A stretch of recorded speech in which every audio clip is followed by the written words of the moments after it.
3 days before my wedding, my phone rings. It's my mother, calling for the first time in 8 months. Her voice is sweet. Too sweet.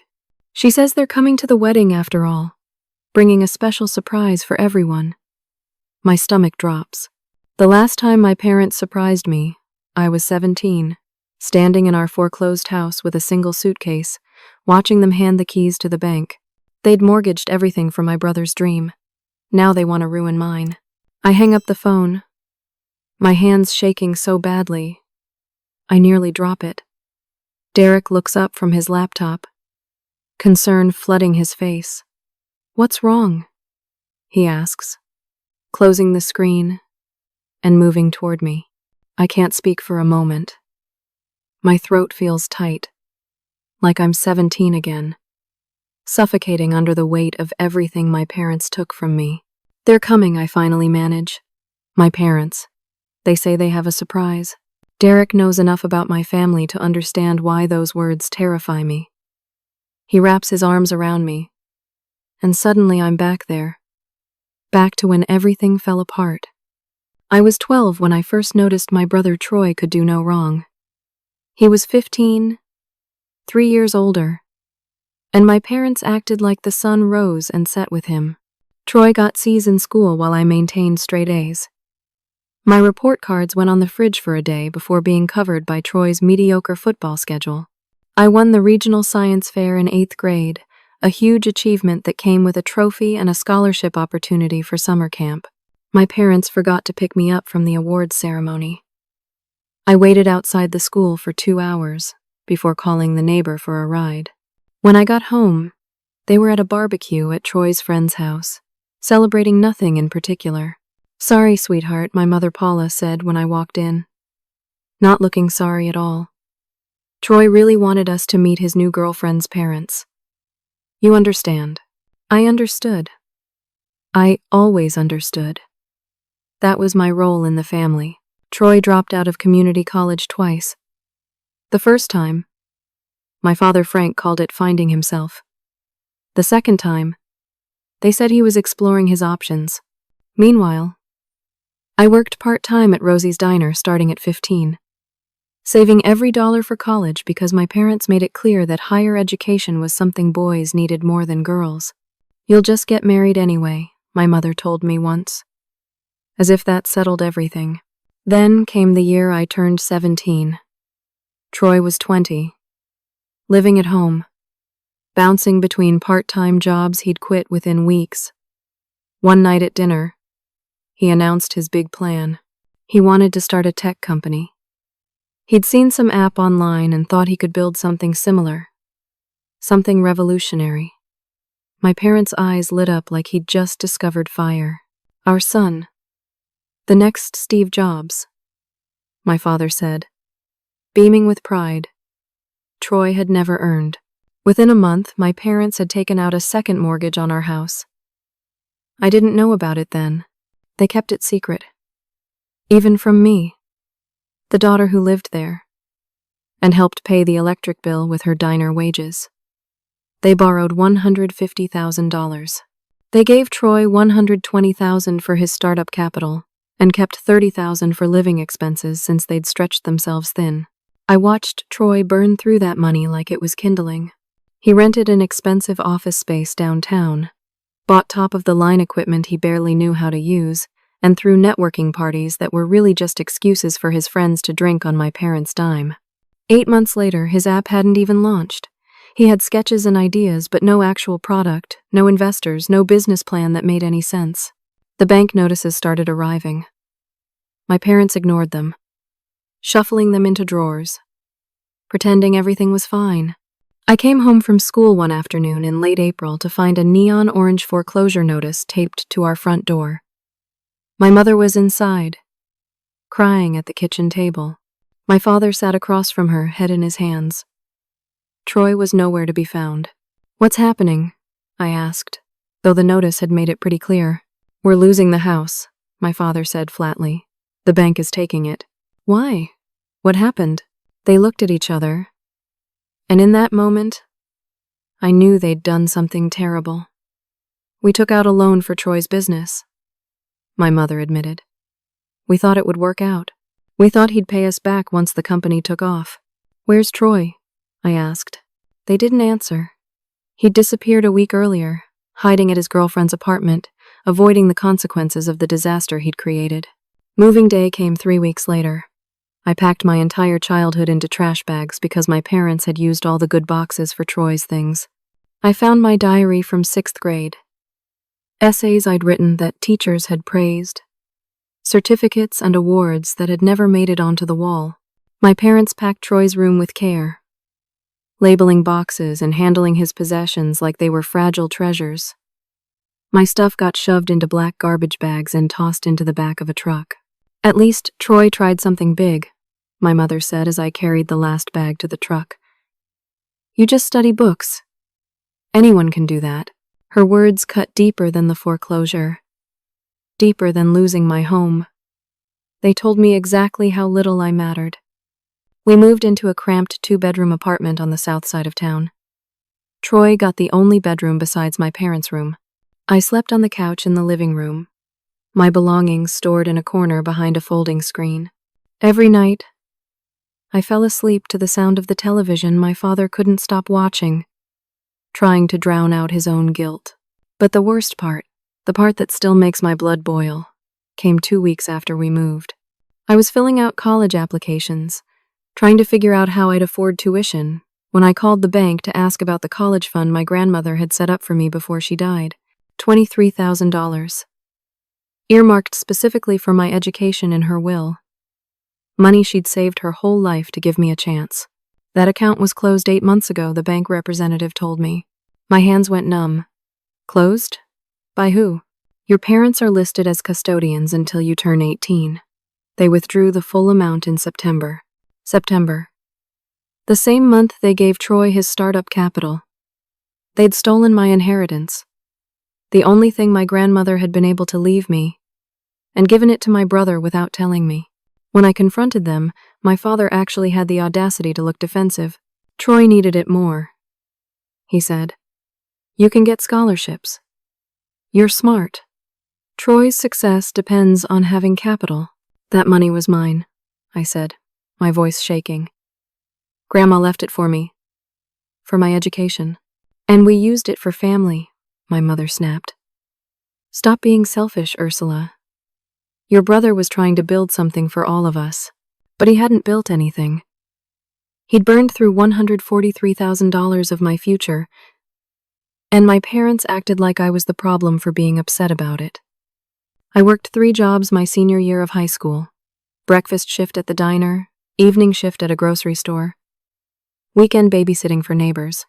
I slept 4 hours a night and maintained a 3.9 grade point average. I applied to colleges alone, sitting in the school library using the computers because we didn't have internet at the apartment. I got into State University with a partial scholarship that covered tuition, but left me needing $15,000 a year for housing, food, and books. My parents didn't help with applications. They didn't drive me to campus visits. The day I got my acceptance letter, I showed it to my mother, hoping for some kind of acknowledgement. She glanced at it and said, "That's nice, honey. Can you pick Troy up from his friend's house? Our car is acting up." That was my celebration. A car errand for my brother. I left for college the following August with $3,000 saved and a determination to never need my parents again. They drove me to campus, helped me carry 2 suitcases to my dorm, and left within 20 minutes because Troy needed them to help him move into his new girlfriend's place. My roommate's parents stayed all day, setting up her side of the room, taking us to lunch, buying extra supplies we'd forgotten. I watched them hug their daughter goodbye, watched her mother cry, watched her father promise to call every Sunday. My parents waved from the car and drove away. I worked as a night receptionist at a hotel near campus, waitressed on weekends, and tutored struggling students for extra cash. I studied in the gaps between shifts, survived on ramen and peanut butter sandwiches, and dreamed of the day I'd graduate and never have to ask anyone for anything. 4 years later, I walked across that stage with honors, a degree in business administration, and $32,000 in student loans I'd had to take on, despite working myself to exhaustion. My parents didn't come to my graduation. I sent them an invitation 3 months in advance. They said it was too expensive to drive 2 hours, that they couldn't afford to take time off work. 2 weeks after graduation, I saw photos on social media of them helping Troy move into yet another new apartment after his second business failure, a consulting company that was actually a pyramid scheme. That's when I realized they would never see me. No matter what I achieved, no matter how hard I worked, I would always be less important than Troy's next big dream. After graduation, I moved to the city with my best friend from college, splitting a tiny studio apartment that barely fit one person, let alone two. I started an entry-level position at a marketing firm, making $32,000 a year, which felt like a fortune after 4 years of scraping by. I ate ramen most nights, took the bus everywhere, and slowly, painfully, began paying off my student loans. My parents called occasionally, always when they wanted something. "Can you help Troy with his rent this month? Your brother needs a cosigner for a car loan. We're short on groceries. Can you send $100? I never had money to send. I could barely cover my own expenses, but that didn't stop them from asking or from making me feel guilty when I said no. Troy's second business failure came when I was 23. The pyramid scheme collapsed, leaving him in debt and facing potential legal consequences. My parents called me at work, frantic. They wanted me to co-sign a consolidation loan for $20,000 so Troy could pay off his debts and start fresh. "I can't do that," I told my mother. "I have student loans. I don't have that kind of credit." "You have a good job now," she argued. "Better than Troy has. You could help him. He's 26 years old. He needs to get a regular job and pay his own debts." The line went silent for a moment. Then my father's voice, cold and sharp. "You know what your problem is, Ursula? You've always been selfish. Ever since you were little. Your brother tries to do big things, and you just tear him down." I hung up. They didn't call back for 6 months. Everything changed when I met Derek at an industry conference in Chicago. I was 25, had been promoted twice, and was finally starting to feel stable. Derek was a project manager at a tech company, 5 years older than me, with kind eyes and an easy laugh. We talked for hours at the networking mixer, and when he asked for my number, I actually felt hopeful for the first time in years. Derek came from a close family. His parents were warm and interested, asking about my work and my life, in a way that felt genuine. His mother invited me to dinner the third time we went out, which seemed fast, until I realized this was just how normal families operated. They wanted to know the person their son was dating. At dinner, his father asked about my career goals, and when I mentioned wanting to eventually start my own consulting business, he didn't laugh or tell me to be realistic. He said, "That's ambitious. What's your timeline?" Nobody had ever asked me about my timeline for anything. Derek proposed after 2 years of dating. We were on a weekend trip to a cabin upstate, sitting by a fire, and he pulled out a ring his grandmother had worn. "I want to build a life with you," he said. "A real one, where you feel safe and valued every single day." I cried so hard I couldn't say yes for a full minute. I sent an engagement announcement to my parents. A simple card with a photo of Derek and me. Part of me still hoped they'd be happy, that maybe this milestone would matter to them. They called within hours, and for a brief, stupid moment, I thought things might change. "An engagement!" my mother squealed. "Oh, honey, we're so excited. We always knew you'd do well for yourself." "We can't wait to meet this Derek," my father added. "He must be quite something." They started calling weekly after that. My mother wanted details about the wedding, asking about dates and venues and guest counts. My father asked about Derek's job, his family, his financial situation, in a way that made my skin crawl. But I pushed down my suspicions. and let myself believe they'd finally decided to be present in my life.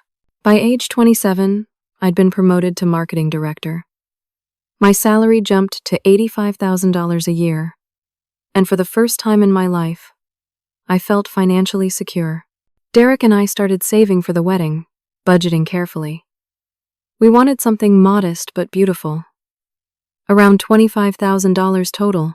Over 18 months, we saved every extra dollar, cutting back on dinners out and vacations, determined to pay for our wedding ourselves. My parents seemed genuinely happy for me during this time. They called regularly, asked about wedding plans, sent texts saying they were proud. I actually started to relax around them. Derek encouraged the relationship, believing everyone deserved a second chance. His family was so functional that he couldn't quite grasp how deep my parents' dysfunction ran. Then, 6 months before the wedding, my phone rang at 11 at night. My mother was crying so hard I could barely understand her. "It's Troy," she sobbed.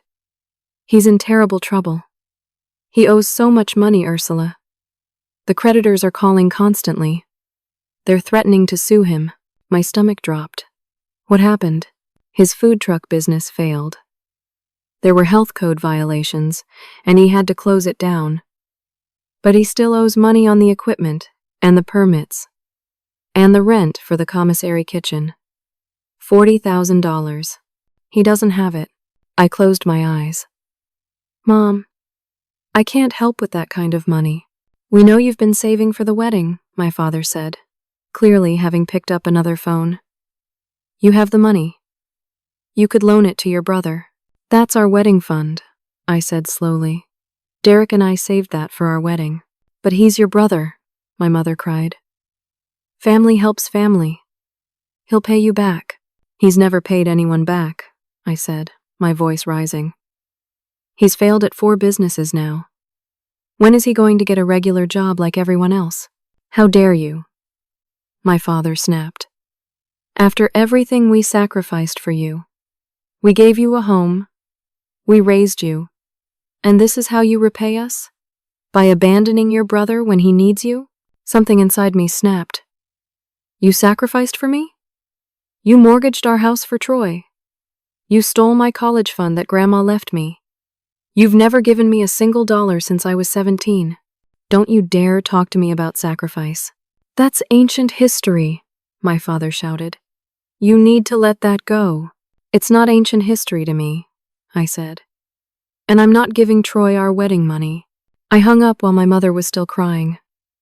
2 hours later, she called back. Her voice was different now. Calculated, instead of emotional. "I've been thinking," she said. "Maybe you and Derek should postpone the wedding. Have a small courthouse ceremony instead. You'd save that $25,000 and could give it to Troy. Derek's family is well off. They won't care about having a big wedding." I felt like I'd been slapped. "You want me to cancel my wedding to give money to Troy?" "Not cancel," she said quickly. "Just postpone. Do something small now. Have a big party later, when Troy's back on his feet, and can even help pay for it." "No," I said simply. "Ursula, please. No." "Goodbye, Mom."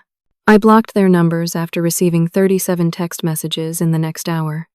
My father called me ungrateful. My mother said I was breaking her heart. Troy sent a message saying he thought I loved him, that sisters were supposed to support their brothers. The guilt was overwhelming, even though I knew I was right. Derek held me while I cried and told me I didn't owe them anything, but the guilt didn't care about logic. I threw myself into wedding planning, trying to focus on something positive. We booked Riverside Gardens, a beautiful outdoor venue with a view of the water. 80 guests, simple flowers, a good DJ, everything we'd dreamed of. For 2 months, my parents left me alone, and I started to breathe easier. I should have known better. 2 months before the wedding, I made a mistake. I posted one photo on social media, a picture of the venue with the caption, "Can't wait to celebrate here." I'd forgotten my parents were still friends with me on Facebook. Forgotten they could see my posts. Within an hour, my mother commented, "Can't wait to celebrate our baby girl." I deleted the comment immediately and made my profile private, but it was too late. They knew where the wedding was, and they knew when. 3 weeks before the wedding, my venue coordinator Janet called me at work. "Hi, Ursula. Quick question. Your mother called about upgrading the menu packages. I wanted to confirm before I made any changes." My blood ran cold. "What?" "I didn't authorize any changes. She said she wanted to contribute by upgrading from the $35 per plate option to the $75 option. I told her that would be an additional $3,200. And she said that was fine, that she wanted to do something special for your day." I drove to the venue immediately, my hands shaking on the steering wheel. When I arrived, Janet looked confused by my urgency. "Is everything okay?" "My mother is not paying for anything," I said firmly. "She is not authorized to make any changes to our contract. Please ignore any calls from her." Janet's face fell. "Oh, I'm so sorry." She seemed so excited and genuine. I thought it was sweet that she wanted to help. "Put a note in your system," I said. "Any changes must come directly from me or my fiancé Derek. If my parents call, do not listen to them." 2 weeks before the wedding, my caterer Marcus called with a similar issue. "Just confirming the guest count increased to 110? "No," I said, feeling sick. "It's 80. Your father called yesterday with a list of 30 additional guests. He said you'd discussed it and forgot to update me." I spent the entire day calling every single vendor. The florist, the DJ, the photographer, the baker.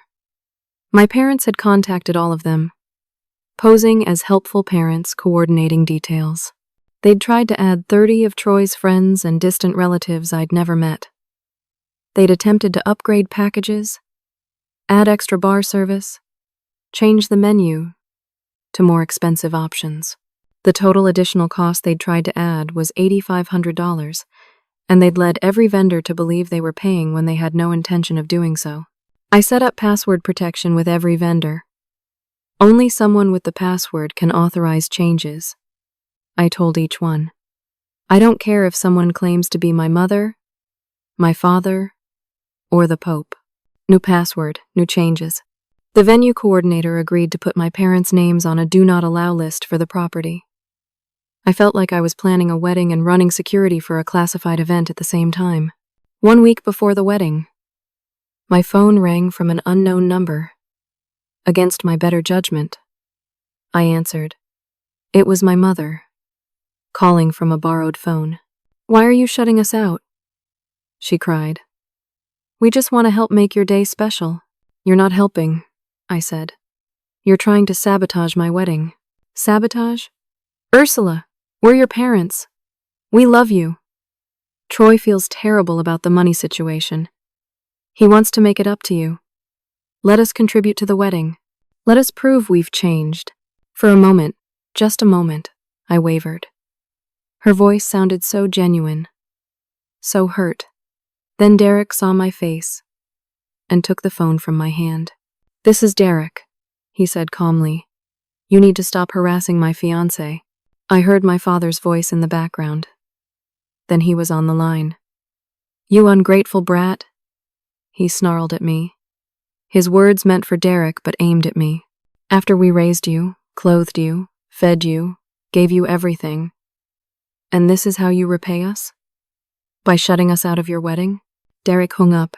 That night, my bridesmaid Amy called. "Your brother just contacted me on Facebook," she said carefully.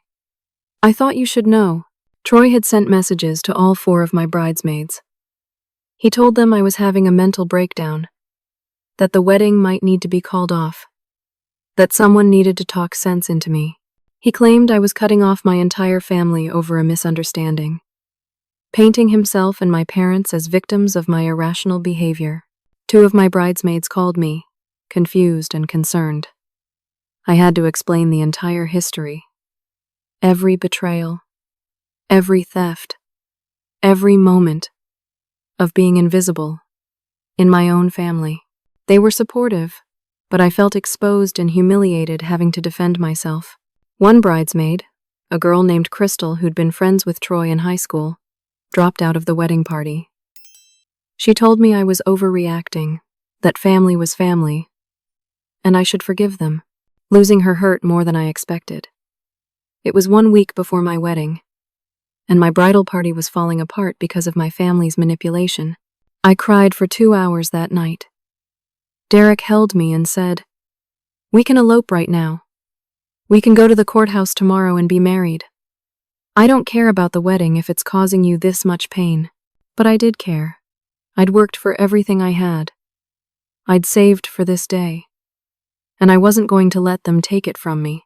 "No," I said, wiping my eyes. "We're having our wedding. And they're not invited."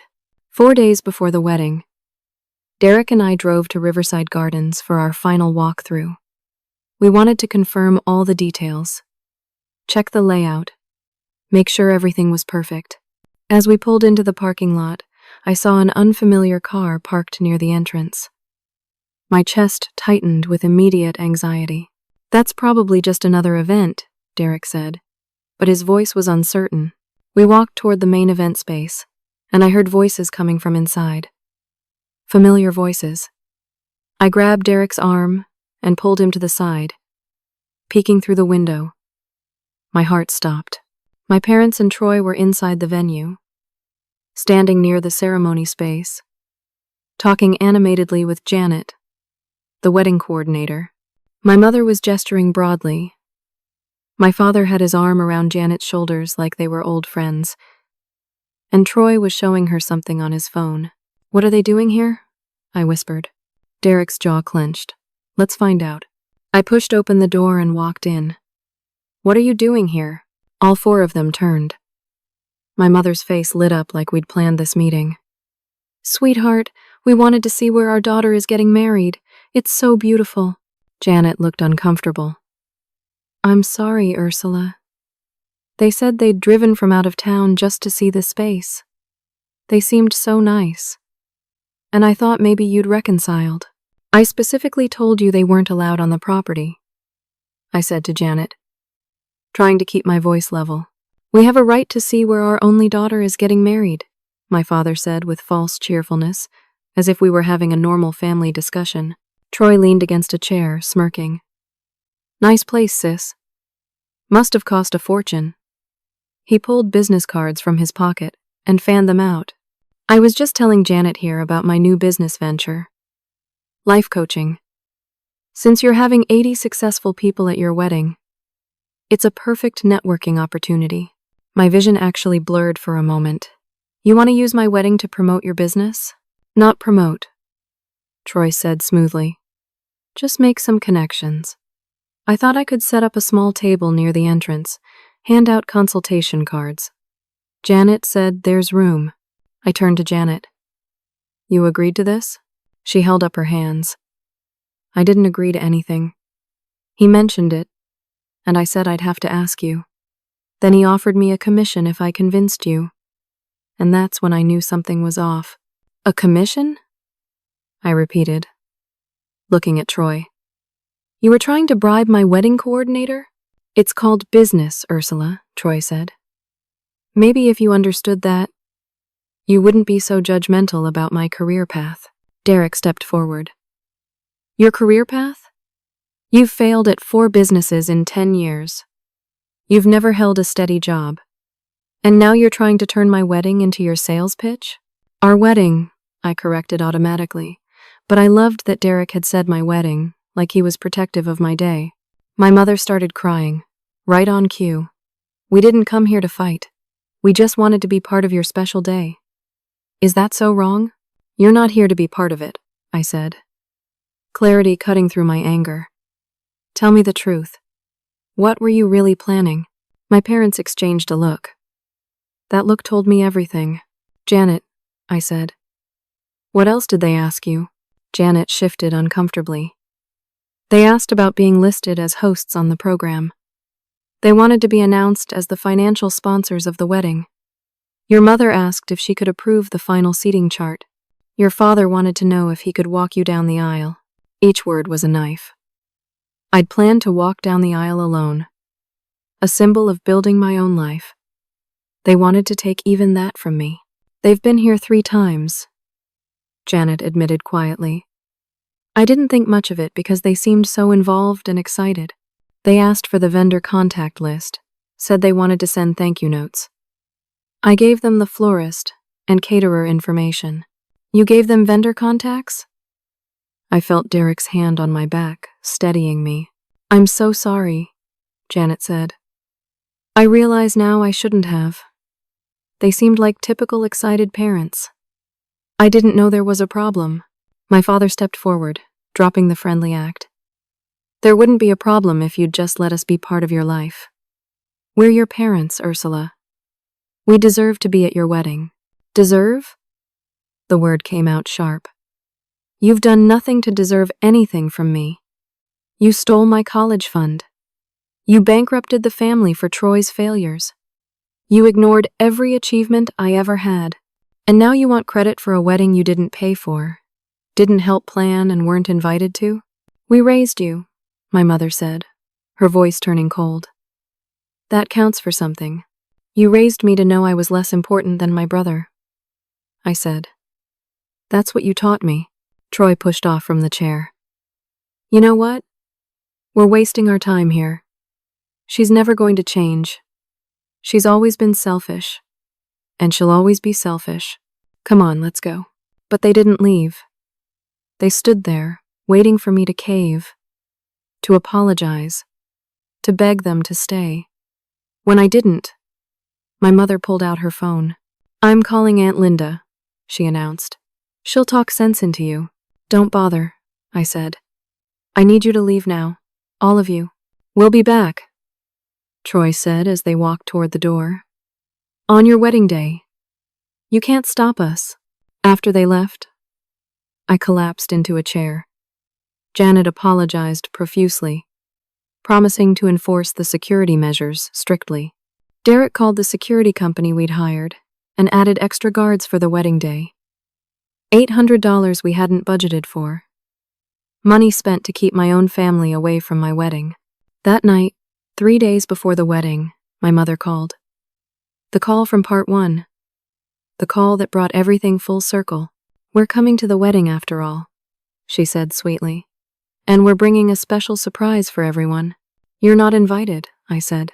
You can't stop family from attending, she replied. Then she hung up. I didn't sleep that night. Derek held me and promised that nothing would go wrong. But I knew better. My parents had never given up on anything when it came to Troy. And now they'd decided my wedding was another opportunity for them to rewrite reality. I woke up in the bridal suite at Riverside Gardens, my stomach in knots despite barely sleeping. The morning sun streamed through the windows, highlighting the wedding dress hanging on the door. But I couldn't muster any excitement. My bridesmaids Amy, Sarah, and Beth were chattering nervously, trying to keep the energy positive, but they all knew what might happen today. Hair and makeup started at 8 in the morning. The ceremony wasn't until 4 in the afternoon, giving us plenty of time to get ready.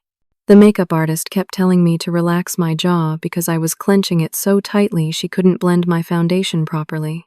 At 11 o'clock, someone knocked on the suite door. My heart jumped into my throat. Amy opened it to find James, the head security guard, looking apologetic.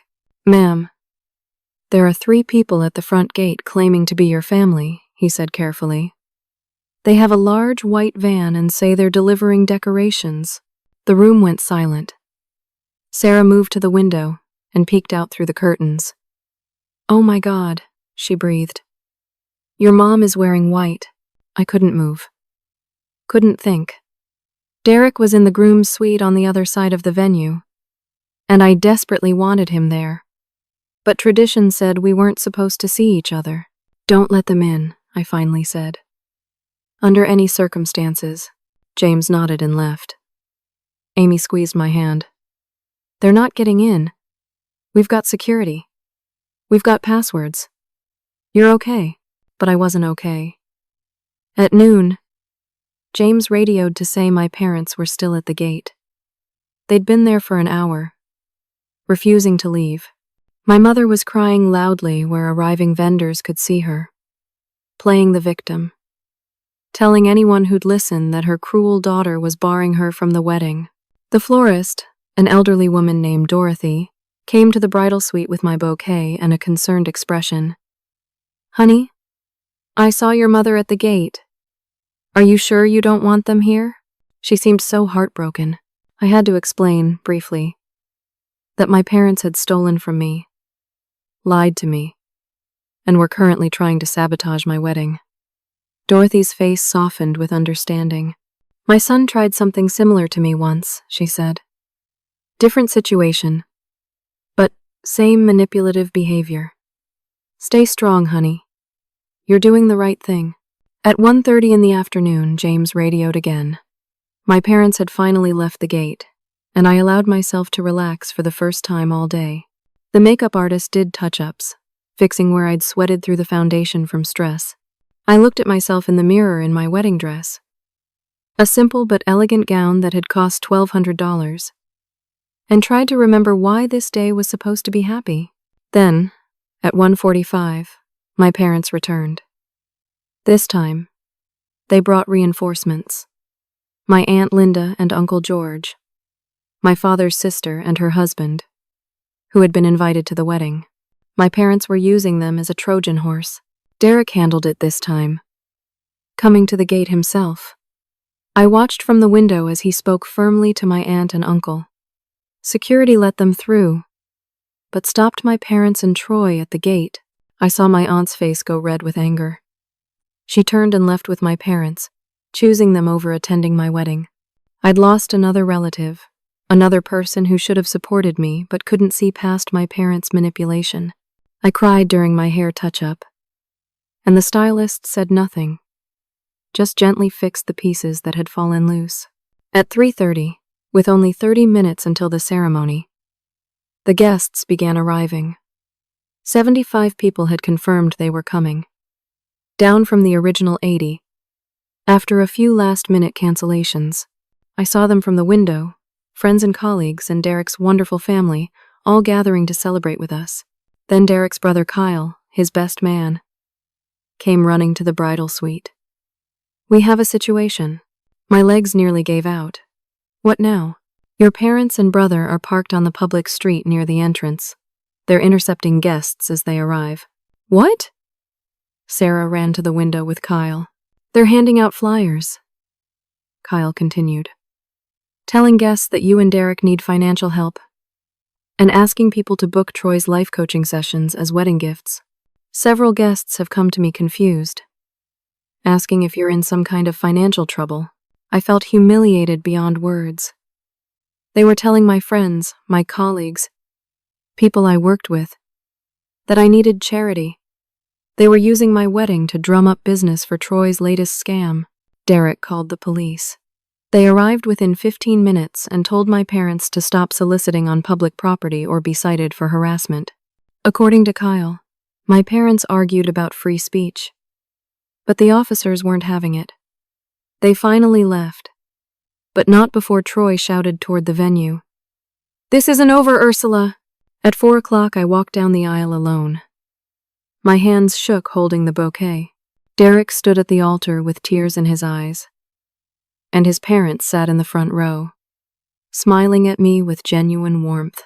We exchanged vows, and for a few perfect moments, I forgot about everything except the man I was marrying. The cocktail hour was peaceful. Guests mingled, enjoying drinks and appetizers. The venue was beautiful, with simple floral arrangements and string lights beginning to twinkle as the sun set. Derek and I took photos with our photographer, stealing moments alone, laughing at how we'd actually made it through the ceremony. At 5:30, we entered the reception hall to cheers and applause. Our first dance was perfect. Derek's father gave a touching toast about welcoming me into their family. Amy's maid of honor speech was funny and sweet, making everyone laugh and cry. Dinner was being served when I finally started to believe we'd made it through unscathed. Then, at exactly 6 o'clock, I heard shouting from the entrance. Security was yelling. Guests near the door were standing up, confused. Derek and I both stood from our table at the same moment, our hearts sinking in unison. My parents and Troy burst into the reception hall. My mother wore a white dress, traditional bride's color, making a mockery of everything. My father carried a battery-powered microphone, the kind street performers use. Troy had a laptop and a small portable projector under his arm. They'd cut through the back fence to get onto the property, completely bypassing security at the main entrance. "Sorry to interrupt," my father announced into the microphone, his voice booming across the reception hall. Every single person turned to look. The music cut off. Time seemed to slow down. "We're the bride's parents," my mother said loudly, smiling like this was a planned surprise. "And we have an announcement." James and another security guard were running toward them, but the room was crowded with people and tables, slowing them down. "We want everyone to know," my father continued. "We paid for this beautiful wedding." Gasps rippled through the crowd. I stood frozen, unable to move or speak. Derek's hand found mine, squeezing tightly. $25,000, my mother said, her voice carrying false emotion. "Every single penny. Because we love our daughter so much." Troy was setting up the projector, fumbling with cords. "And now," he announced, "we'd like to share some family photos. Just a quick slideshow to celebrate this special day." But I knew he wasn't planning to show family photos. He was going to run his business presentation in front of all my wedding guests. He was going to pitch life coaching services at my reception. Derek's family looked confused and concerned. My work colleagues were whispering. Some guests near the back were actually filming this on their phones. Security finally reached my parents. James grabbed Troy's arm, and the laptop clattered to the ground. The other guard tried to take the microphone from my father, but he twisted away. "Our daughter forgot to thank us in her toasts," my father said into the microphone, his voice taking on a wounded tone. "But that's okay. We just want her to be happy." My mother was fake crying now, dabbing at dry eyes with a tissue. "We just wanted to be part of her special day." Is that so wrong? The guests were whispering louder now. Some looked sympathetic to my parents. Others looked uncomfortable. My best friend Amy looked furious. Derek's father had stood up from his table, his face red with anger, and something inside me snapped. I stood up and walked toward the front of the room. Derek tried to hold me back, saying, "Don't. They're not worth it." But I pulled away gently. "No," I said. "I'm done running. I'm done being silent." I walked across the reception hall, every eye on me, and took the microphone from my father's hand. He was so shocked he let it go without a fight. I turned to face all my wedding guests, my heart pounding, my hands steady. "I need to tell you all the truth," I said clearly. The reception hall was completely silent. 80 people stared at me, waiting. My parents' faces had gone from triumphant to uncertain in seconds. Troy tried to edge toward the exit, but James, the security guard, moved to block him. "My parents did not pay for this wedding," I said into the microphone. "They haven't given me a single dollar since I was 17 years old." I saw shock ripple across the faces in the crowd. My mother opened her mouth to protest, but I kept talking. "When I was 17, my parents took out a second mortgage on our family home. $150,000. They gave $120,000 to my brother Troy for a business that never launched. They also withdrew $23,000 from a college fund my grandmother specifically left to me in her will. They gave that money to Troy too, without telling me. We lost our house to foreclosure. I spent my senior year of high school working 3 jobs to save money for college." My father tried to grab the microphone back. "That's not how it happened," he said. But his voice wasn't amplified anymore, and the room was focused entirely on me. "Troy has started 5 businesses in the last 13 years. I continued. "All of them have failed. 2 months ago, my parents called and asked me to cancel this wedding so I could give Troy the $25,000 Derek and I saved. They wanted me to have a courthouse ceremony instead and use our wedding fund to pay his debts." Gasps from the guests. I saw Derek's mother cover her mouth with her hand. When I said no, they started harassing my wedding vendors. They called my venue coordinator, my caterer, my florist, pretending to make changes and add charges. They told vendors they were paying for upgrades when they had no intention of doing so. Today, they intercepted guests arriving at the venue, handing out flyers for Troy's life coaching business, telling people Derek and I needed financial help. Amy, my maid of honor, stood up from her table and walked toward me carrying a folder. I'd prepared for this exact possibility. Inside were printed receipts, documented proof of every wedding expense. These are receipts for every single thing we paid for, I said, holding up the folder. The venue, the catering, the flowers, the photographer. Every payment is in my name and Derek's name. Not $1 came from my parents. Amy started passing around receipts to nearby tables. I saw my coworker from the marketing firm examining the venue contract, nodding slowly as she verified my claims. I also have screenshots, I said, pulling papers from the folder. Text messages from my parents demanding I give money to Troy. Messages calling me selfish and ungrateful. Messages threatening to ruin my wedding if I didn't help my brother. I have documentation of their calls to my vendors, trying to change our orders and add charges we never authorized.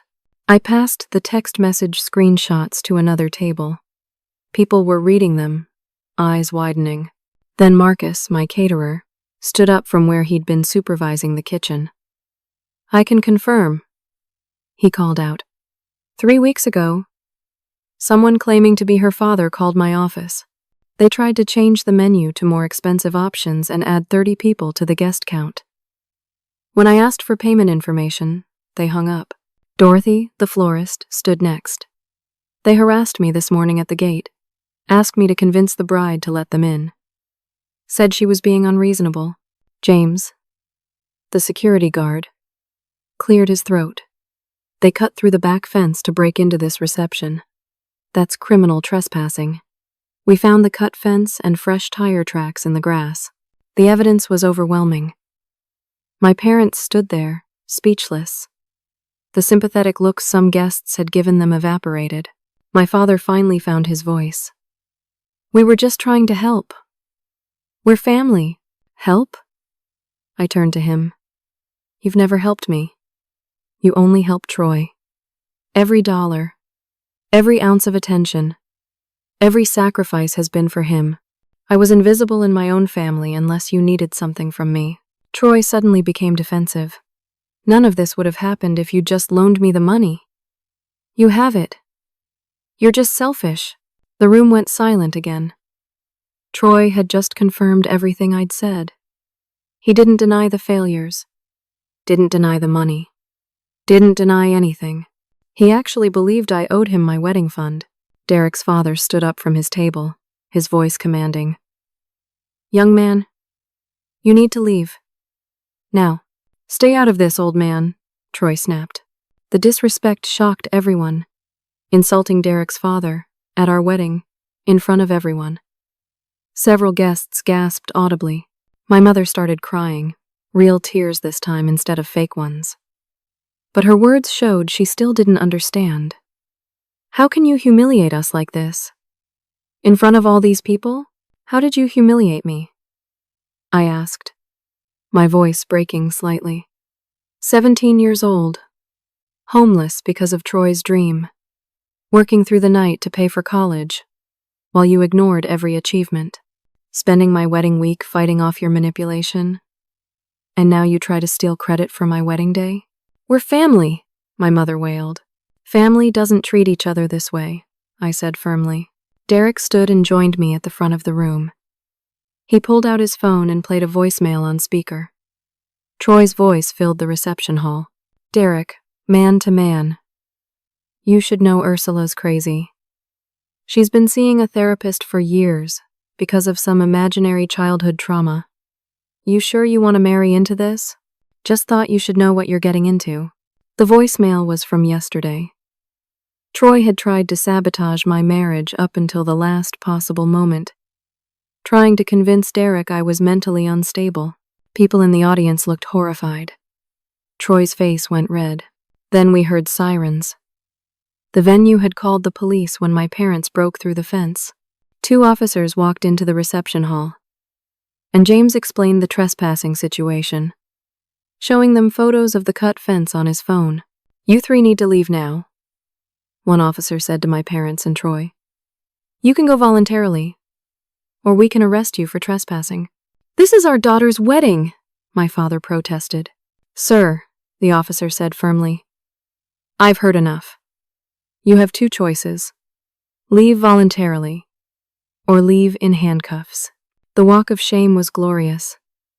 My parents and Troy were escorted out by police, with 80 wedding guests watching. Troy kept shouting, "This isn't over." My mother was wailing. My father tried to maintain dignity but failed miserably. Some guests were filming. The whole humiliating scene was being recorded. After they left, the reception hall buzzed with conversation. Then, spontaneously, my guests started applauding. They were applauding me for standing up to my family. Several people came up to hug me. Derek's mother wrapped me in her arms. "You are so brave," she whispered. "So incredibly brave." Derek's father shook my hand formally, then pulled me into a hug. "You're our daughter now. Truly and completely." My coworker from the marketing firm said, "I had a similar situation with my brother. Thank you for being honest. Some of us understand more than you know." Marcus brought out champagne. Complimentary. "On the house," he said with a grin. "You earned it." After a 10-minute break while people processed what happened, the DJ started the music again, and something amazing occurred. The reception became more fun than I ever imagined. The tension that had been hovering over the entire day was gone. People danced more freely, laughed more loudly, celebrated more genuinely. Derek and I danced our first dance again. A spontaneous redo. This time it was pure joy. No anxiety, no fear of interruption. Just us, celebrating our marriage, surrounded by people who actually loved us. I had stood up to my parents. I had told the truth. And instead of destroying my wedding, it had freed me. That night, in our hotel suite, Derek held me while I cried. Not sad tears, but releasing tears. The kind that come when you've been holding your breath for years and finally exhale. "Are you okay?" he asked gently. "I'm better than okay," I said, realizing it was true. For the first time in my life, I stood up to them. I told the truth, and people believed me. The next morning, I woke up to an email notification. The subject line read, "Apology," and it was from Troy. My heart actually softened for a moment. Maybe the public humiliation had finally gotten through to him. Maybe he was ready to take responsibility. I opened the email. It wasn't an apology. It was an invoice. Troy was billing me for $15,000 in emotional damages and business losses. He claimed my rejection and public slander had cost him potential clients. He demanded payment within 30 days. I showed it to Derek. We both started laughing. The kind of disbelieving laughter that comes when someone is so far beyond reason you can't even be angry anymore. I forwarded the email to my spam folder and blocked his address. Over the next week, phone calls came from various relatives. Some were supportive.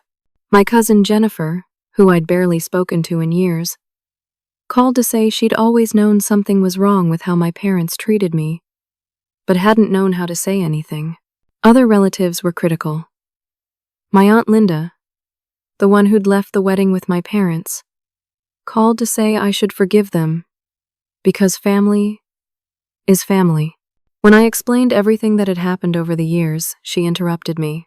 "Your mother is devastated," she said. "She's been crying for days." "She should be," I replied. "Actions have consequences." "You're so cold, Ursula," I never knew you could be so heartless. I hung up on her. I'd spent my whole life being told my pain didn't matter, that I should be more understanding, more forgiving, more willing to sacrifice.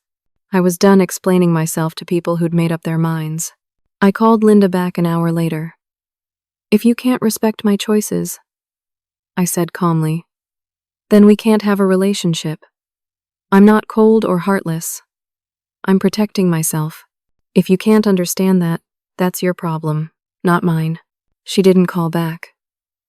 I lost 3 more relatives that month. People who chose my parents' version of events over the truth. It hurt, but it also felt like cutting dead weight. Social media was interesting. Several wedding guests had posted about what happened, and the story spread through friend circles. The comments were mixed. Most people supported me, saying I was brave for standing up to family abuse. But some said I was cruel for embarrassing my parents publicly, that I should have handled it privately. I deleted all my social media accounts. I didn't need strangers' opinions about my life. The people who mattered knew the truth. 1 month after the wedding, I received a handwritten letter from my mother. It arrived in old-fashioned mail. 3 pages of looping cursive. I opened it, hoping for real accountability. The letter started. "I've had time to think." My heart lifted slightly. Maybe this was finally it. But as I read further, I realized nothing had changed. The letter blamed me for breaking up the family. It said if I'd just helped Troy that one time, none of this would have happened. It said my stubbornness and selfishness were the real problem. There was no acknowledgement of stealing my college fund. No apology for the foreclosure. No recognition of how they'd treated me my entire life. The letter ended with, "I hope someday you'll realize what you've done to us and apologize. We'll be waiting." I burned it in the sink, watching the pages curl and blacken. Derek found me standing there, and I didn't even need to explain. He just held me. 2 months after the wedding, Troy showed up at our apartment. We'd bought a small place. Nothing fancy, but it was ours. I saw him through the peephole and didn't open the door. We spoke through it. "I'm in trouble," he said. "Real trouble." "What happened?" "My life coaching thing didn't work out. Now I'm in serious debt. $80,000. Creditors are threatening legal action. I need you to co-sign a loan for me." I closed my eyes. "Get a job, Troy. I've been applying. No one will hire me. I need help. You're my sister, and you've never treated me like one," I said. "You've taken everything from me. My college fund, my parents' attention, my childhood. You're not taking anything else. Please," he said. And for the first time, he actually sounded desperate instead of entitled. "No," I said simply. "Goodbye, Troy." He left. I didn't feel guilty. 3 months after the wedding, my Uncle George called. My father had a mild heart attack and was in the hospital. He was stable, but my mother wanted me to visit. I thought about it for 2 days. Derek said he'd support whatever I decided. Finally, I went to the hospital. Alone. My father looked small in the hospital bed, surrounded by beeping machines. My mother and Troy were there. When I walked in, my mother's face lit up. "Oh, thank God you came," she said. Like the past 3 months hadn't happened. They acted like nothing was wrong, like we were still a normal family. Then my father spoke, his voice weak from the heart attack. "We need to talk about the medical bills," he said. My heart sank. They hadn't asked me to come because they wanted to reconcile. They wanted money. The hospital bill was going to be substantial, and they had minimal insurance. They wanted me to help pay for it. They wanted me to set up a payment plan using my credit. "I'll visit you, Dad, because you're sick," I said carefully. "But I'm not giving money. I'm not co-signing anything." "See?" Troy said, standing up. "Still selfish. Our father almost died, and she won't help." I looked at Troy, This 31-year-old man who'd never held a steady job, who'd burned through hundreds of thousands of dollars, who'd ruined his own life and tried to drag me down with him. "Get a job," I said to him. "You're 31 years old. Stop waiting for someone else to save you." I turned to my parents. "I'll forgive you when you actually apologize. Really apologize. Acknowledge what you did to me. Until then, we have nothing to talk about."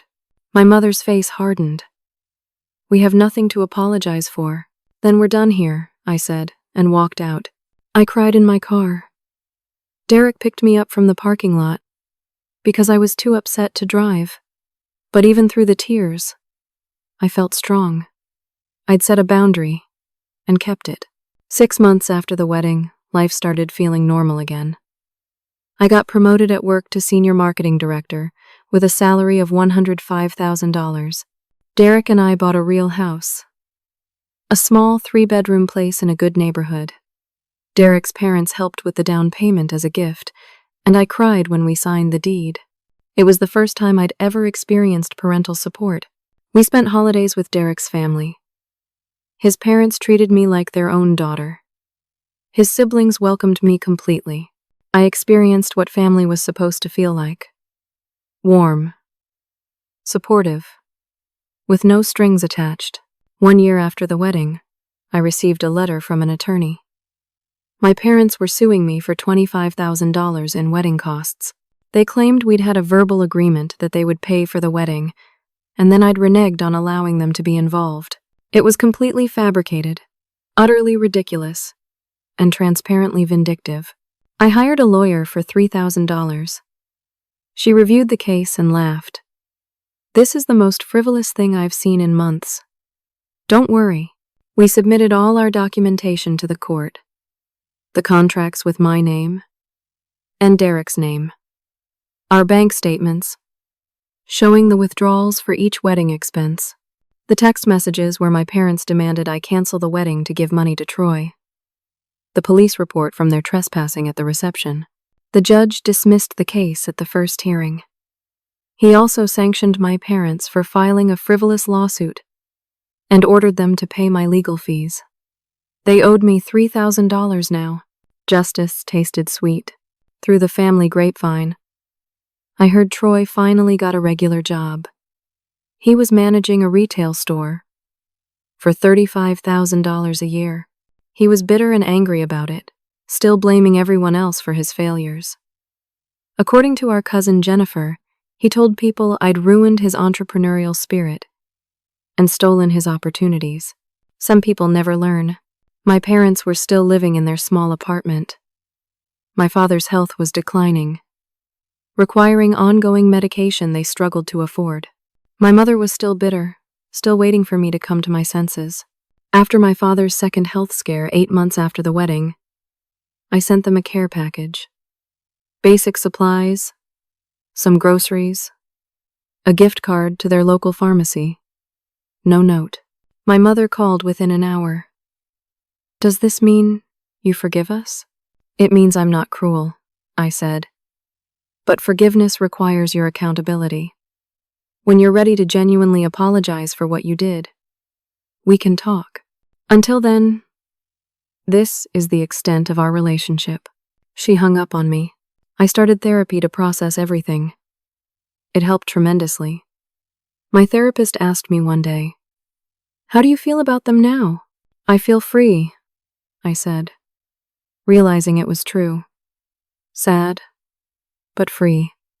I spent 28 years seeking their approval, trying to be good enough, successful enough, helpful enough. I finally understand their failure to value me was never about my worth. It was about their limitations. 2 years after the wedding, I look at my life and barely recognize it. I'm happy. Derek and I have a strong marriage built on actual partnership and respect. I'm successful in my career. I have genuine friendships with people who value me. Derek's family has embraced me completely. I still buy my parents' groceries occasionally, sending them anonymously. I'm not heartless, but I maintain firm boundaries. They call sometimes, always needing something. never acknowledging what they did. I keep the calls short and don't give them money. Last week, Derek and I were cooking dinner together when his parents knocked on the door, arriving for our weekly family dinner. His mother hugged me and asked about my week. His father helped Derek with the grill. His sister brought dessert and told funny stories about her kids. I stood in my kitchen, looking around at this chosen family, and felt overwhelmingly grateful. This was what family was supposed to be. People who showed up without conditions, who celebrated your successes, who supported you when things got hard. The doorbell rang with Derek's brother arriving, and everyone laughed at something, and I felt it. Belonging. Real belonging. Not conditional acceptance. I'd learned the hardest lessons possible. Setting boundaries isn't cruel. It's survival. Real family shows up without conditions. And sometimes, the family you choose is the one that actually loves you. My parents mortgaged our house for my brother and ignored my struggles. They tried to hijack my wedding and humiliate me in front of everyone I cared about. But what followed wasn't revenge. It was liberation. I chose myself. I chose honesty. I chose my own worth over their delusions. And that choice shut everyone up. Not because I destroyed them, but because I refused to let them destroy me. Because the best comeback isn't proving them wrong. It's building a life so fulfilling, so genuine, so full of real love, that their opinion doesn't matter anymore. I stand in my kitchen now, surrounded by laughter and warmth and people who genuinely care, and I know I won. Not by defeating my parents, but by creating something they never gave me. A real home. And that's worth more than any apology they'll never give. So let me ask you something. Have you ever had to set boundaries with toxic family members? Have you ever chosen yourself over people who demanded you sacrifice everything? Drop a comment below and share your story. You're not alone in this. And sometimes knowing others have walked this path makes all the difference. If this story resonated with you, hit that like button. Subscribe to hear more stories about standing up for yourself and building the life you deserve. Share this with someone who needs to hear that choosing yourself isn't selfish, it's necessary. Thank you for listening to my story. I hope it reminds you that your worth isn't determined by people who refuse to see it. You deserve respect, genuine love, and relationships without conditions. Stay strong, protect your peace. And remember that the family you build is just as valid as the family you're born into. Sometimes, it's even better.